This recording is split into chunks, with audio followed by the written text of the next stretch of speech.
due on Saturday the 23rd. It is my fiance's birthday, so feel free to put any birthday comments down below.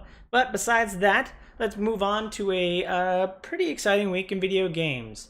So this week, Anthem finally launched. It's been in early access for about a week or forever now. And the reviews are not looking good.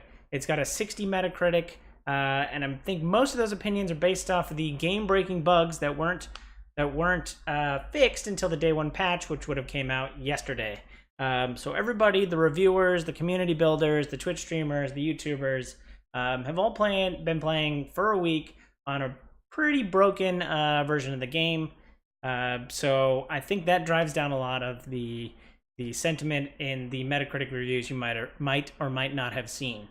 I took the day off yesterday so I could play it, and I finally got around to enjoying it. It took me about 5 to 6 hours to start enjoying the game. First, you get thrown in, you get to pick your suit, which is pretty fun. You're running around, you're shooting things, you don't know why. And some of the story starts seeping in, and it becomes a little bit more enjoyable. The NPCs are fun and unique. It is a BioWare game after all. And yeah, I will say that I have had my share of connection problems trying to play with 2 or 3 friends, and not being able to connect. Kind of sucked once or twice, and I hope that gets kind of scrubbed away. I had a bugged NPC. You check out some of my Twitch stream, every time I talk to the same NPC, it would just instantly blue screen me, and there have been blue screens besides that. So definitely not a 100% fully operational, smooth sailing game, but I did have fun. The character classes and mechs feel very unique, and the setup and knockdown kind of gameplay style is super cool. So there's a combo system where there are certain abilities that are primers and certain abilities that are detonators, and you throw in your primers or you do whatever you can to like prime some enemies, and then someone else or even one of your own different abilities will set something off and explode and do some cool stuff. So that stuff all feels very cool. The shooting, it's not Destiny, but Destiny's kind of the benchmark for, not benchmark, Destiny's probably the shining example of how shooting should feel, and the game doesn't feel that way. Maybe just from third person, but the shooting's not why you play. The abilities of each of the mechs that you choose is why you play, and you get more abilities. Then you can stack things together. So designing the right gear setup is a big part of the game. But overall, I am enjoying the game. I just think that the early access has not gone over well for the game. Anthem has a long way to go, but at least we've started to see a roadmap of what's coming out next, and I hope those pieces of content are meaningful, unlike Destiny's DLC plans that have come out. I've always said that I chose this game. I chose to play Anthem because I wanted something to do that is new and unique and fresh, and not very much the same, which is why I've picked Anthony over. I've picked Anthem over Division 2 because Division 2 just seems more of the same. So I think Anthem is the preferred alternative for me, but if it's not, then feel free to leave a comment down below. Tell me what you think. The open world is fun. Talking to NPCs does take quite a while, but that's good or bad depending on how you feel about NPCs in a action RPG shooting mech game. Yeah, let me know what you think. I am enjoying it. I will continue to play it. I don't see any games that are going to come out in the near future to take away my time. And I don't think I'm going to get bored with it anytime soon. But I guess I would take all that in. I'm not going to say whether or not I don't know if I recommend it or not. But if you're really interested in a multiplayer shooting game with a lot of good fluid mechanics, but with some glaring flaws, then pick it up. And that's about all I'm going to say for Anthem, but let me know if you end up picking it up in the comments below. After that, another big piece of news, the president of Nintendo of America, Reggie Fils-Aimé, is retiring. He's stepping down, and that's big news. It's been a while since we haven't had a video game controversy that's brought down like someone high up in a video game company. So it's really cool to just see someone stepping down. His replacement is Doug Bowser. I forget his first name. But the big key is that Reggie is stepping down, and now the Mushroom Kingdom is being run by Bowser, which is pretty funny. At least Nintendo of America is being run by a man named Bowser.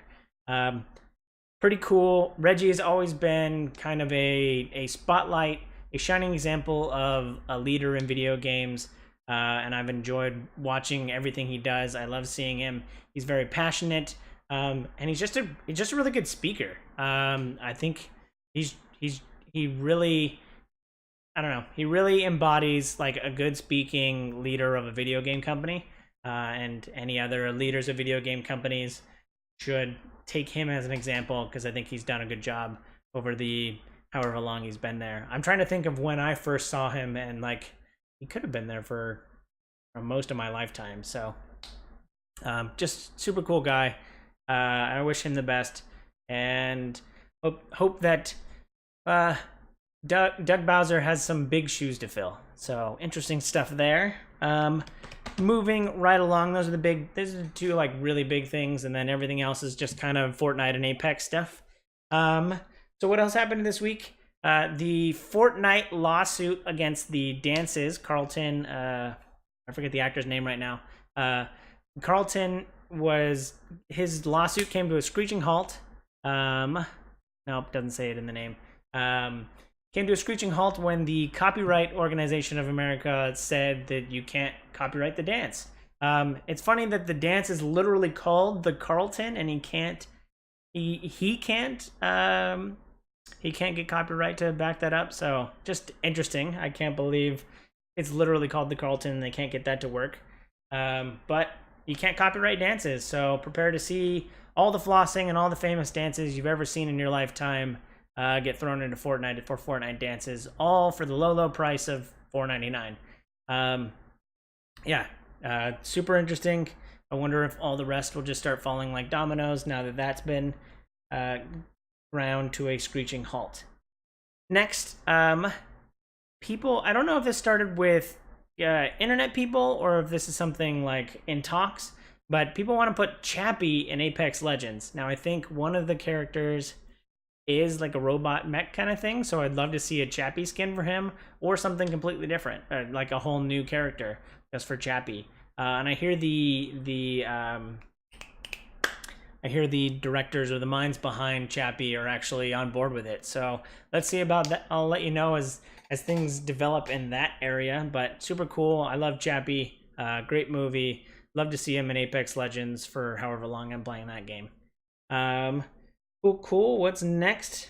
Call of Duty had a very long trailer this week about their new mode, the Grand Heist, something like that, Operation Grand Heist, and it's like 3 minutes of like Peter Stormare, who's an awesome actor. He's the stereotypical Russian guy with the beard.